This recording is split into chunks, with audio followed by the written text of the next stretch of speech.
Okay, good day mga kaigsunan ko diya sa Ginoo. Nandito naman ang yung lingkod, Pastor Arman is Montero. Welcome sa tuang konting programa.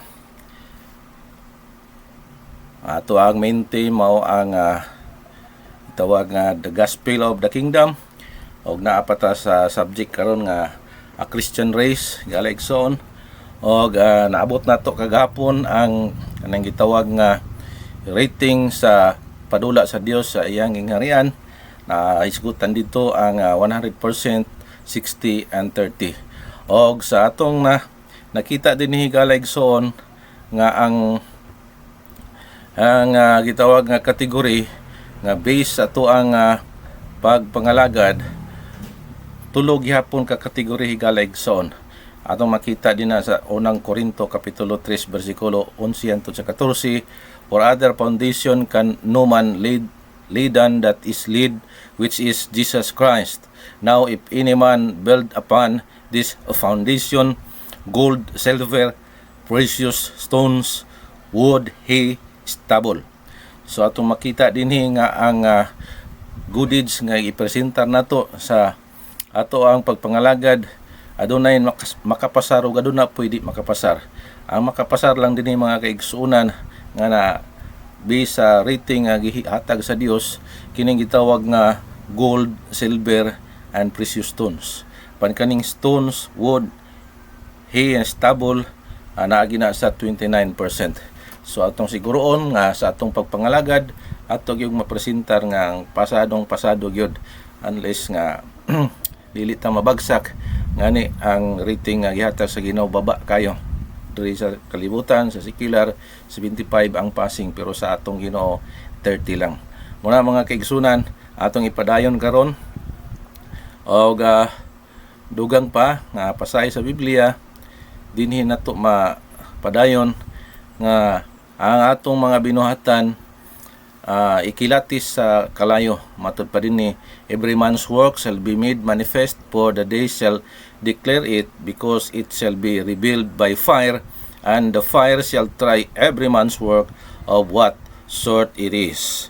If any man's work abide which he hath built thereupon, he shall receive a reward. Take note na po mga kaigsunan, wa gid kay mabasa sa Biblia nga ang reward singular. Way mabasa nimo nga rewards, kundi singular gyud tungod kay gi-offer mangod ni Kristo ang iyang kaugalingon. Daanan ang gisulti sa Genesis 15 nga I am your great reward matud pa sa atong amahan nga langitnon. Og si Kristo siya atong pamanhonon, maangkon naton siya. Una mga kaigsunan kung si David ni arangkada sa maong deal kay matud pa sa maong panahon ni David maasawa daw niya ang reyna. So muna mga kaigsunan ang atong motibo, ang ato ang mentalidad nga diin ni apil sa dagan sa lumbang Kristiyanon kinahanglan makasulod tas gingharian og maangkon gyud nato si Ginoong Hesukristo. So dugang pa mga kaigsunan aduna kini mga privilege sa gingharian nga diin gipadula sa Ginoo diha sa kabinet, no. So kinahanglan nga karon pa lang na train na ta tungod kaya una nga punto dinhi iyang ipanunod o inherit all things, Revelation 21:7. Og ikaduha, you have a divine body. Mao ni ang giandam sa Dios para sa mga nakadaog nga diin makasulod sa divine kingdom. 1 Corinthians 15:44. You have and we have a divine body. Ikatulo, enter into my rest.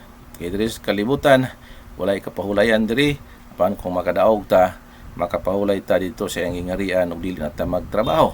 Enter into my divine nature.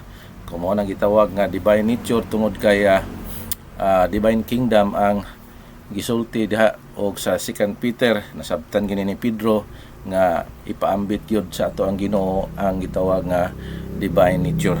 Dugang pa ikalima nga mga privileges to reign with Christ.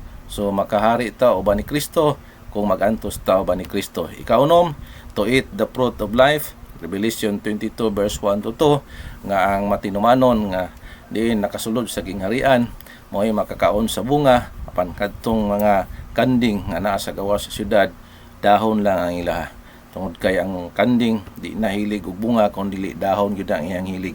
To eat the manna. So pakanon po ta sa Ginoo kanang manna. Revelation 2:17, Psalms 78:24 up to 25.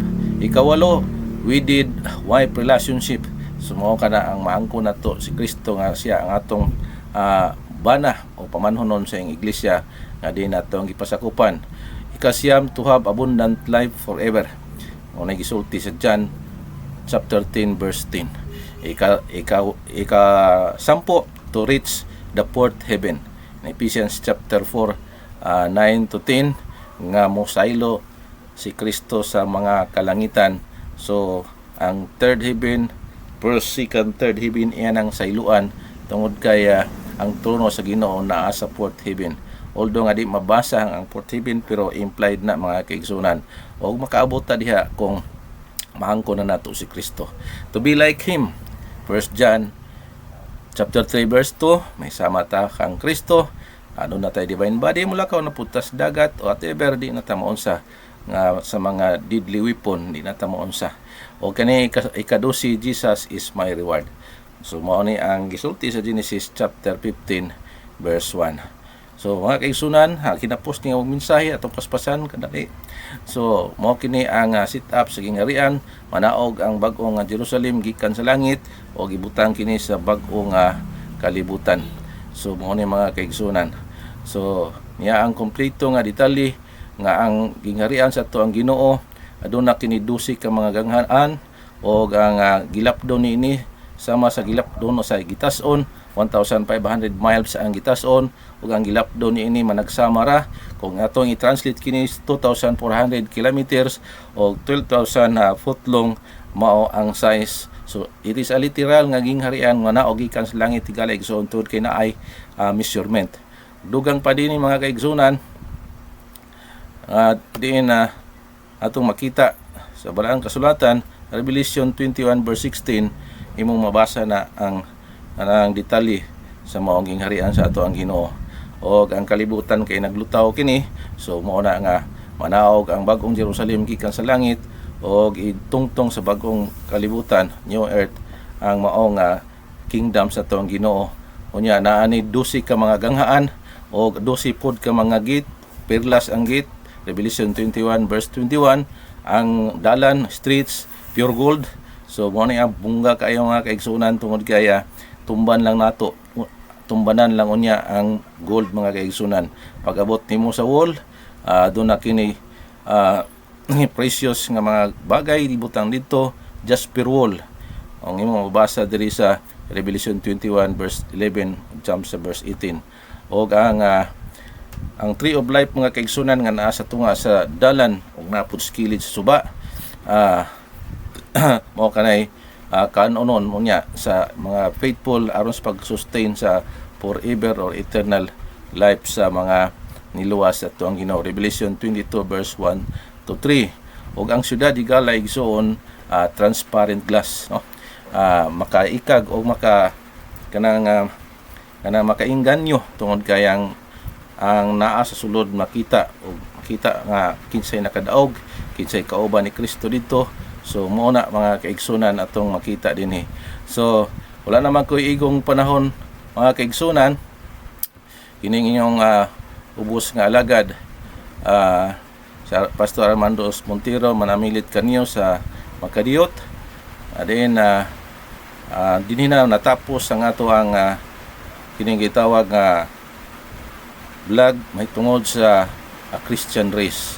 Ug mga adlaw lahi na pod ato ang subject. Usa ayaw kalimot mga kaigsunan sa pag like and share and subscribe sa ako ang YouTube channels. Okay, daghang salamat. Bye-bye. God bless.